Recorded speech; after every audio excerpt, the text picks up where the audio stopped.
Might as well hit that. I almost completely forgot about the mic aspect of this. Might as well hit that recording button. Hey, there's the alert on my phone. Tell me that we are up and running.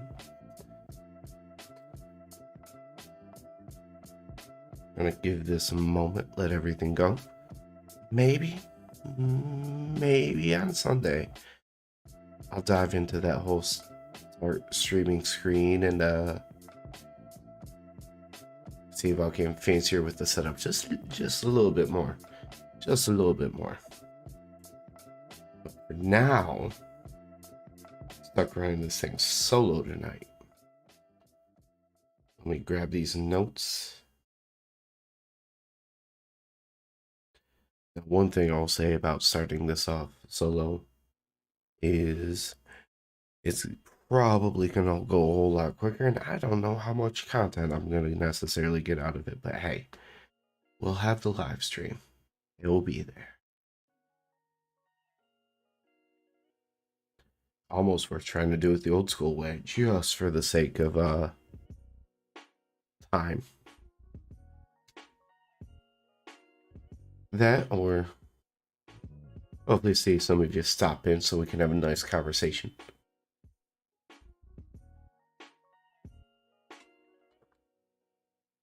Where the Tokers at?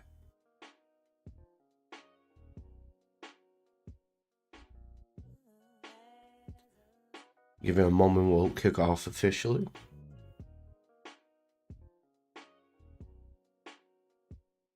Gotta live up to the name of the stream and the channel and everything. You know. Start getting a little bit of numbers here. There we go. Gotta represent well.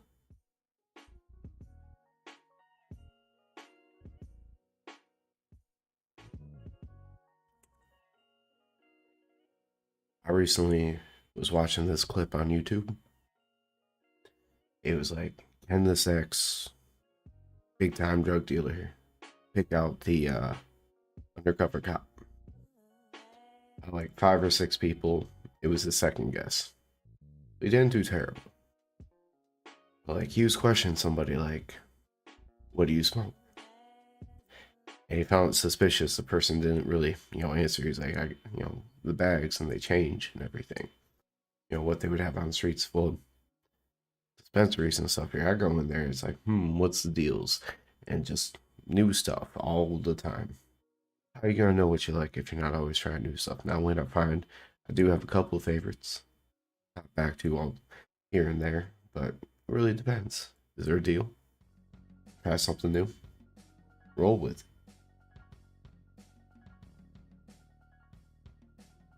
For when it comes to this topic, roll it. Ooh, I just realized there's not really going to be a hit at night. I can't really think of anything. But also, I'd have to move the graphic around, and just don't care that much. Because right now, let's see. Stuff probably be right on my ugly mug, isn't it? Yup. Talk about centered. Or at least centered enough.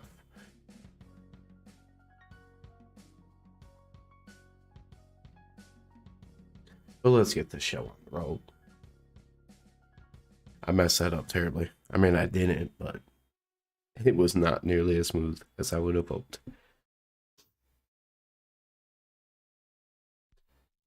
But time to kick off the show, because it's Friday night, you know what that means. We are Top Rope Tokes. Well, tonight, I am Top Rope Tokes. I'm just saying, usually with me is my partner, Range Emotions. However, right about now, from what he told me, he should be pretty high. Up in the air, I mean. On an airplane. Flying, like 75% of the way across the country. So, just myself tonight, here to talk with you about AEW Rampage. If anyone's there, just start talking. Have a nice little conversation about wrestling, because that's what we're here to talk about. So, I don't know if I necessarily, I mean, it's Rampage. I don't know if I would normally kick off our little review with Shibata versus Orange Cassidy, because honestly, it's one of the more exciting things from the show. I would like to kind of build to it, but I mean, it's a Rampage. It's a Rampage. And possibly one of the bigger things to me from tonight's show was we and Mike Tyson, Iron Mike, kick off the show with this entrance. And yes, he used his AEW theme, which I was so happy to hear on TV. It's on the playlist. I like listening to it. It's fun. But he came out for commentary, and we kicked off the show with Shibata versus Orange Cassidy, which, before they did Shibata's entrance, they did give him a nice little video package talking about him recovering from a serious brain injury that no one necessarily knew if he would ever came back from. But he's here, and he's debuting in AEW, finally. Orange Cassidy gets this entrance, they come out, have a fun match. Like, when you put Orange Cassidy with quality opponents, always, at least it's fun in some kind of way. He's entertaining. It may not be your 5-star classic. I mean, there's matches literally where 90% of what he does is just variations of the DDT. Okay. But it was a fun match. Towards the end, Orange Cassidy beach break, kick out. Hit an orange punch. Nothing happened. Shibata kind of shrugged it off, and even Mike Tyson made a big old deal about it. Orange Cassidy was shocked. Like, they zoomed in on his face. Just pure shock. Which ended up allowing Shibata to go on the offense for a little while. Nearly choked out Orange Cassidy before dropping him in a suplex. Started going on a little bit of roll. I saw some people thought Shibata was going to win this. I didn't see it happening. Not unless like they had formally announced like AEW at New Japan Wrestle Kingdom or something at this point where Orange Cassidy can go back and wrestle for it back. I didn't see the title changing hands here necessarily. But then Orange Cassidy is able to hit another orange punch. This time it does the trick. Orange Cassidy wins. They have a nice, after the match, moment of respect, which Orange Cassidy ends up taking his glasses, put him on Shibata in the end. Like, cool. Fun match. Good way to kick off Rampage. I just wish they would do a better job at bookending the shows, because there's a lot of Rampage where they start off hot, and it makes sense. The time slot, it's late. You want to kick off the show hot, but find a way to end it that way too. And too often they don't do a good job. Personally, the show that we ended with was shortly after Toni Storm got there, but she wasn't getting a huge ovation, and it's before they let Nyla be Nyla and be entertaining. So you had Toni Storm versus Nyla Rose after a very long episode of Dynamite. Blood and Guts was a long match, and then they had the Royal Rampage Battle Royal. So like to end with that, it was hard to stay there for the whole time. But it definitely, they make a good effort of opening off the show with something to try to, get people going, get people excited to have fun. Because the time slot, we all know, 10 o'clock to 11, a lot of us, it's not our favorite time slot. Especially when you come on after and we have this stuff that we do, which I love doing. But when they do those 2-hour Rampage and it's midnight, it gets late fast. It gets late fast. So, Orange Cassidy's music is usually something that gets a nice reaction, so you get it. They kick off that. But obviously the show kicked off with Mike Tyson's entrance, and that was fun. The next thing on the show was Lexi with Toni Storm, which is terrible. Just terrible. I mean, if you've been watching the show, you know exactly how we feel about Toni Storm. Basically, since her debut in that initial pop, It's been a single match where she's been the most over person in the match, and she's the champion. The belt needs to change hands. I was hoping they would have course corrected earlier and maybe just reset, put the belt back on Britt. Now I'm praying for Jamie to get the win. She's one of my favorites. Range insists that Tony is not going to lose that belt. She's going to hold it all the way through until Thunder Rosa's back, so they could formally, take care of this whole interim champion thing. I don't think that's necessarily the case. But once again, it's Tony just doing this whole "we used to be friends" thing towards Jamie Hayter. She was like, "What happened to the girl that we were homeless together during the pandemic?" Because remember, travel restrictions, so they would get stuck going back and forth and not necessarily be wherever they actually lived. What happened to this girl? Where now she feels and just goes around insulting Tony whenever. That Britt is manipulating her. She's getting away with it. But in the end, Jamie is going to have to take responsibility for her decisions that she's made, just like she will be responsible for what is going to happen to her at Full Gear. Which is funny because you know what's going to happen? Tony's going to eat a ripcord lariat and lose that title in the middle of the ring. She's a champion, so I hate saying this, but unfortunately, we were not done with Toni Storm for the night. Because we did have the Britt and Jamie team versus Madison Rayne and Sky Blue, which, by the way, Madison Rayne and Sky Blue got the jobber entrance. They were already in the ring. They did the announcement of them in the ring after Britt and Jamie made their entrance. Of course, at this point in time, the one that you're pushing is Jamie. So Jamie gets the pin on Madison Rayne with the ripcord lariat, just like how she's going to beat Toni Storm on November 19th. Become new AEW Women's Champion. Me projecting. That's going to happen. I'm hoping. Really. After the win, Britt ends up grabbing the mic and keeps talking. She talks, but Jamie's actually beating up Madison Rayne, just stomping on her in the background, and eventually Sky Blue comes in, and Jamie lays her out, and Britt's just in there talking, saying, like, "Tony, you want to call us bullies? We'll show you."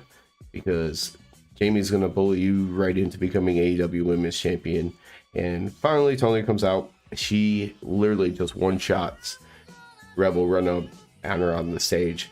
Britt goes after her. She hits her, kicks her once or something, then grabs Britt and chucks her into the barricade along the stage before getting in the ring. And her and Jamie have a nice little, starts off as a hockey fight, ends up on the ground, Luthez press, that kind of stuff. Just brawling and fighting for a while until Tony's actually able to get Jamie in the cloverleaf, which it was a terrible looking cloverleaf. Which is crazy because, commentary reference Dean Malenko. We know he's worked there for a while. And you have such a technician, and then this, and they threw his name out. Like, where's Dean Malenko? It was such an ugly cloverleaf. It was so bad. Of course, this isn't a match, so Jamie's tapping out, but it doesn't really matter. Britt ends up sliding the ring with Tony's AEW Women's Championship and hitting Tony over, breaking up the hold, but she ends up kind of going to check up on Jamie, but hands her the belt. She's sitting there holding it. Jamie comes up. She ends up putting her foot down on Tony, just standing on her and holding up the title. And I hope to see that for real in about 2 weeks. About 2 weeks. Actually, you know what? Is there anything on my screen right now that's embarrassing? No. Probably the most important thing is my battery's low. But Jamie Hayter, even on the phone. Overall thing, just my understand. Some may be better at talking, some may be better at wrestling, all that stuff. But for me personally, she is my favorite in AEW, so I cannot wait. And I've been enjoying this rise of, you just hearing the crowd support going up and up and up for Jamie. When not that long ago wasn't really much of one, so I've been waiting for this. I've been one of these people like rooting her on. So it's great to see her getting the reaction that she's getting, and hopefully they capitalize on it. He becomes a champion. They tell a long-term story where Britt slowly gets jealous. They can fight at like double or nothing. That's cool. I'm good with that. By the way, Jamie Hayter. That really wraps it up for everything women related on the show. But that's not bad. That's not bad when it's a 1 hour show. They had a match and their segment, so that's good for a 1 hour show. They need to be more interesting, be given more time on the 2 hour show, but that's a different story. Kind of going with what started off everything there. Earlier in the night, we had Lexi Nair backstage with the BCC, Blackpool Combat Club. Okay, really, it was Regal, Danielson, and Claudio. But Claudio goes on about, okay, you want former champions? I'm a former Ring of Honor champion. I don't like you. All this other stuff, saying he never got his rematch, and he's a worthy person to face Jericho. Then Danielson, who is, just kind of a little bit more tense and everything, eventually starts talking. He's like, you want a reason why we don't like Jericho? You want a list? Rampage isn't long enough. I mean, come on, they don't even put that much into it, and I would love a whole lot more, but better time slot first before you worry about more. And so he's just in there talking about not liking Jericho and how he's a former Ring of Honor champion too. He's like, come on, Jericho, one more time, and I promise I will take that title from you. Which we come back to later. Actually, that's not even it, because Danielson actually walks off. Claudio's still there. And then Regal starts to talk. He just basically says, Jericho, there you have it. Sunshine, make your choice. So later, we end up getting Jericho with Sammy Guevara backstage with Tony. And Tony's like, asking him about making that decision. Jericho is like, well, what if I choose both? He was like, no. First he says, a lesser man would say neither. What if you went the opposite way? And he said both. Because he think, kind of like we have a video titled along this line, he thinks that the Blackpool Combat Club is going to tear each other apart. They don't like each other. And yeah, there's definitely been signs of that, so it would make sense. I know Range in a prior show has said if he thought any group was going to fall apart, it was going to be the JAS. That may not be far behind, because Jericho actually goes, well, what if we do one more? Even the odds a little bit at Full Gear. Let's add Sammy Guevara, my right-hand guy. He's been with me since day one. We've never had a crossword, not through, and he names off, Inner Circle, JAS, just all those different. They've been together for so long. So he adds Sammy to the match and makes a fatal four-way match over at Full Gear. But then this is where I say, who knows? Maybe they are going to start to fall apart soon, just like how the BCC is starting to have tension. Because he looks at Sammy and he says, when it's all said and done and they're standing tall in the middle of the ring, you'll do the right thing, right, little buddy?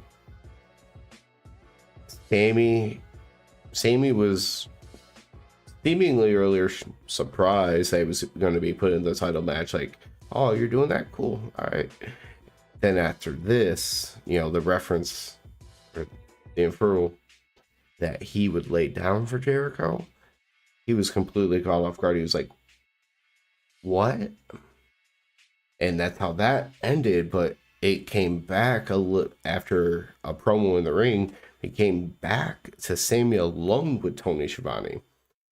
And Tony's like, did he mean what I think he meant, or am I just reading too much into this? And Sammy's just like, listen, all you need to worry about is that no matter what, JAS will be walking out still with the Ring of Honor Championship.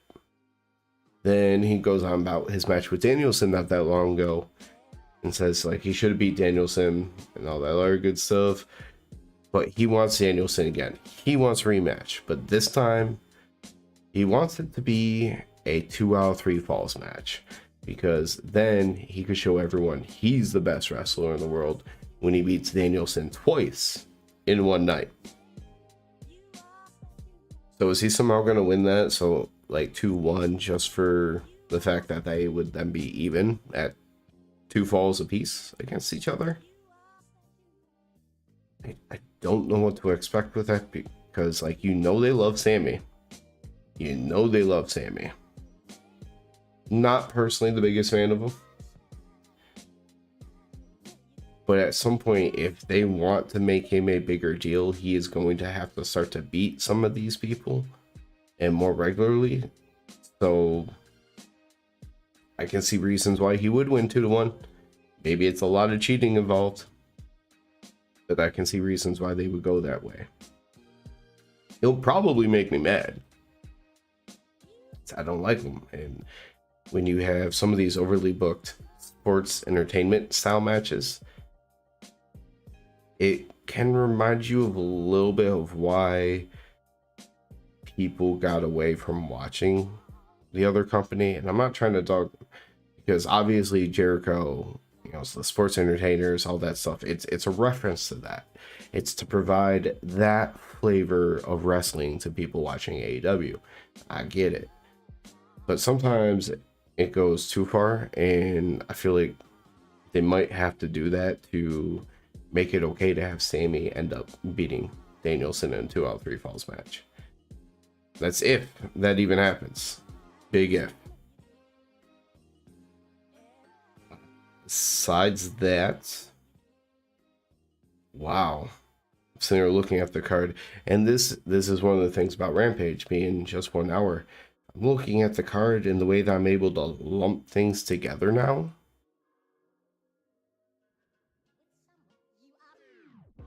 There isn't really anything else left on the show besides one promo, then a promo / main event. The Mark Henry main event promo, which actually wasn't a good promo by any means, but it meant something.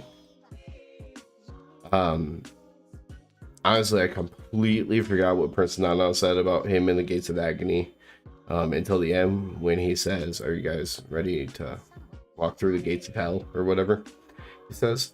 But the interesting side, and I can't believe I'm about to say this, the interesting side of the main event promo was Wardlow.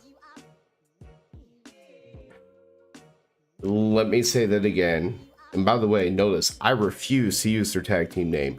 I don't even have, because I did a makeshift solo overlay, I don't even have like the results going across the top, but I would still refuse to say their tag team name. But yeah, Wardlow was the interesting part of the main event promo. I will probably never say that again in my life, so embrace it while it's here and it's happening. But that is because Joe actually got a couple of words in, and Joe being a little bit more, unless he's doing the super intense thing, can be a little bit more soft spoken at times. Wardlow cuts him off after a few words, and he just goes on a rampage. He ends up walking away from Joe later at the end of the promo, but he cuts off Joe, goes on a rampage about Hobbs, not even who he's facing tonight.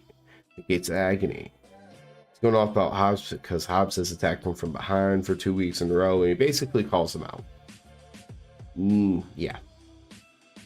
This won't be the end of this story at all. Mark Henry gets to say his line. Then we get the entrance for the Gates of Agony. Then we get Joe, then Wardlow. And Wardlow ends up winning. Of course, hitting 4 power bombs on the smaller of the 2 wrestlers, Khan, while Samoa Joe was choking out his partner on the ringside. They actually had a nice visual Like they shot from, if you're looking at the ring from how the TV shows it, they shot the camera from the right side of the ring, looking towards the left side. So you got to watch the power bomb and the pin in the middle of the ring, but towards the stage where Samoa Joe was, and you can see the chokehold going. So you're watching the guy watch his partner Khan get pinned. So that was a nice little angle, because I'll be honest, that is one thing that at times AEW has clearly lacked. And a lot of it's an experience, right? You learn. One company that we all know is, they've been doing it for decades and decades at this point. There's still going to be some things that are missed over in AEW, but this, give them credit. Give them credit. That was a good shot. It was. The match itself, I didn't care for. I feel like the whole story was kind of a play off of the main event promo, which makes sense. But Wardlow was basically pissed and just trying to destroy everybody. Being really aggressive. Yeah. Well, after they got the win, though, Hobbs' music hits. He comes out to the stage. They kind of do the like little stare down thing while Wardlow stays in the ring. So is Samoa Joe. They're just kind of standing there as if like Hobbs was going to go down there and fight both of them. But no, it's just more of a stare down. But what I was saying would continue from the main event promo was actually, I don't want to say he pushed him, and it was a little bit more of a brush off. It was a little bit more than a brush off, I should say. Wardlow kind of pushes a little bit off to the side. Samoa Joe step in front of him to be out on the ropes to do his stare down with Hobbs. And again, basic production stuff. They're sitting there shooting Samoa Joe's reaction over top of Wardlow's shoulders while he's reacting kind of the brush off, push aside. Just like, what? And I'm sitting there going, I mean, it's in Joe's character in the past, but they're not just going to have him like slap on a choke right now, are they? He's just after like, what?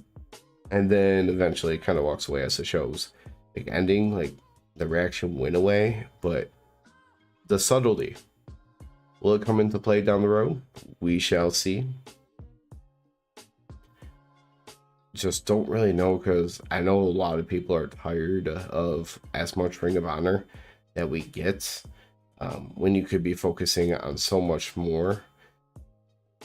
And you would hope that Ring of Honor would be a better focus. It's just a lot of these people that are clearly going to be more for Ring of Honor, they don't have the equity built in to AEW TV to be such a big deal, but they're trying to, get it ready for when Ring of Honor has its own streaming deal, that kind of stuff.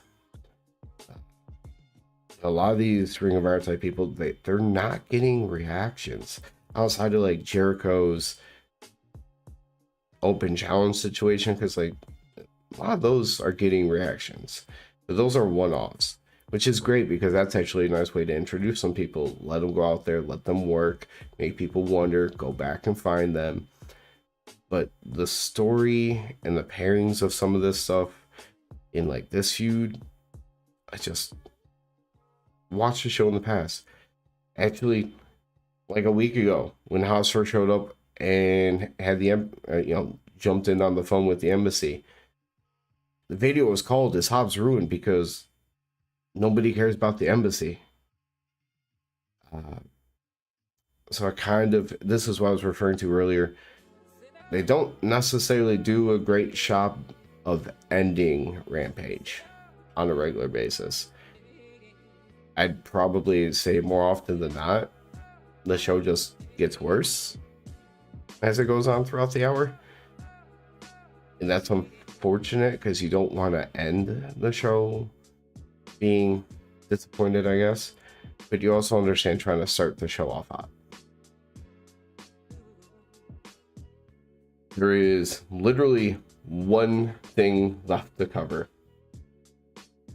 It was a promo, so I won't be that excited about it. But it was another of the favorites for us over here at Top Rope Tokes. Actually, that's the one thing we should be happier. We honestly should. We got Hobbs showing up in main events. We have Hobbs looking strong. We have Hobbs getting ready to go for a solo title. Ricky with a fantastic promo, about to maybe push himself up the card. We should be excited. But honestly, the Hobbs stuff, it's been not good, and it's no fault of his own. I just wish there was a better story with him. Ricky, I'm not exactly sure where it's going to go, but he did announce himself for that world title eliminator tournament that's going to culminate at Full Gear, and he said he's walking in as Ricky Starks and he's walking out as the #1 contender for the AEW World Championship. They'll face either Mox or MJF, but he actually said, kind of in reference to MJF, other people are out here bragging about being a pillar while the place is crumbling to the ground, but absolute Ricky Starks will put the company on his back and lift it up. He's never had to beg or plead for TV time.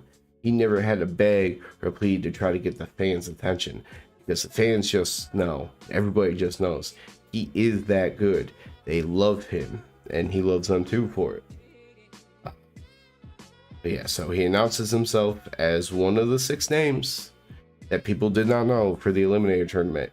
So I'm going to pull up a graphic real quick so that we can kind of go over it, because in typical AEW fashion, they kind of went through future cards and everything else super quick. But on Wednesday night, we are going to have Eddie Kingston versus Ethan Page. Then on Rampage, Bandito versus Rush. Ricky Stark's opponent is going to be Lance Archer, which it's someone they always try to present very well as like a monster. I feel like he's kind of like the Kane role. Like, Kane got his world championship runs, but not anything super memorable. Lance Archer is going to kind of be that, like, he's going to be the constant threat. But that's who Ricky Starks is going to have to overcome, and you have to believe that he's going to. Ricky Starks is a freaking star, and he needs, I was going to say, a solo championship run by the end of the year, but it is early November, and I don't see him winning at Winter's Coming if he, somehow manages to win this tournament. But yeah, he better have a solo championship run at some point during 2023, or we riot. Give the TNT title to Hobbs, and then let Ricky Starks circle back to Hobbs, and they can feud over a TNT title. But outside that, the last match, also Rampage, Brian Cage versus Dante Martin.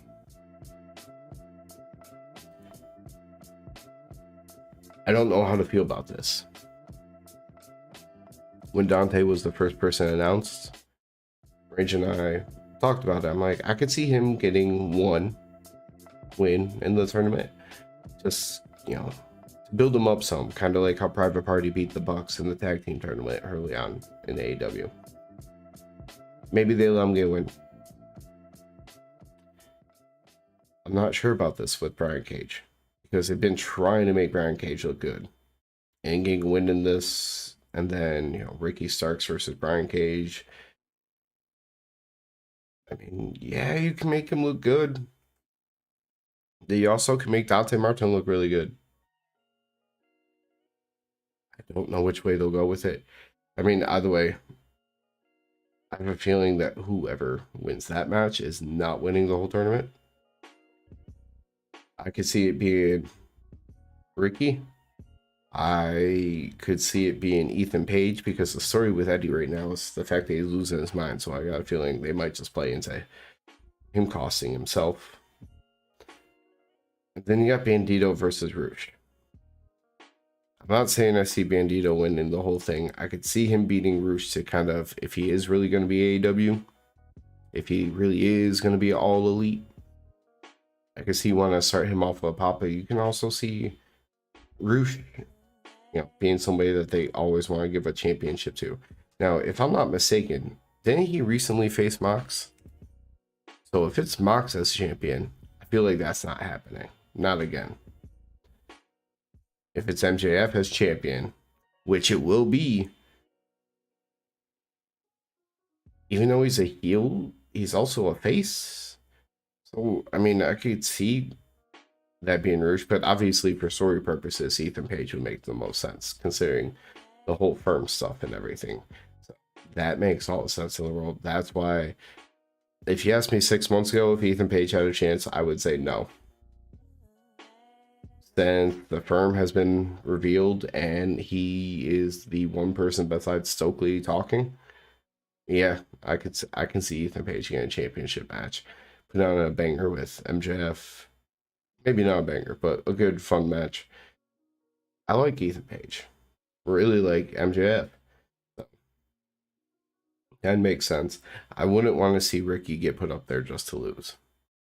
I don't.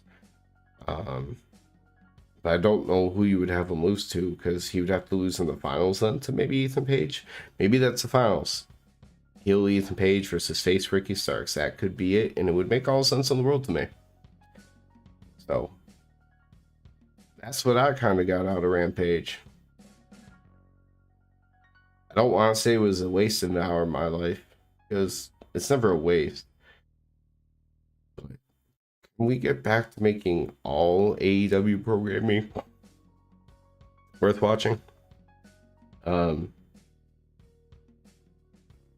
mean, at least early on in the Rampage days, they tried. They made certain things a big deal on Rampage. Hook was super over, but for a while he was only on Rampage. Doing stuff like that, or like the TNT title. Well, the one show that's actually on TNT is Rampage. You could run that whole hour around the TNT title, but instead you have it on someone not with the charisma yet to carry a show, but 2, you have him in this tag team situation going against Ring of Honor guys. It's not good. I mean, just find a way to make Rampage fun and good again. Like, have the TNT title every other 2 weeks be like an open challenge situation. I don't know. So, the easiest thing I can think of is just the fact that it's the TNT title. Make it mean something on the show that's actually on TNT. Well, I've kind of jumped around a little bit on the end there with stuff that could go completely on the earlier part of this. But hey, is what it is. Honestly, if anyone's there, would love to have been able to talk to you. With it being silent already kind of through the whole show, it's kind of to call it a night. I hope everybody enjoys their weekend. I don't know what I'll be doing for clip-wise because it's a short show. We'll see you next week on Wednesday night. Talk to you soon.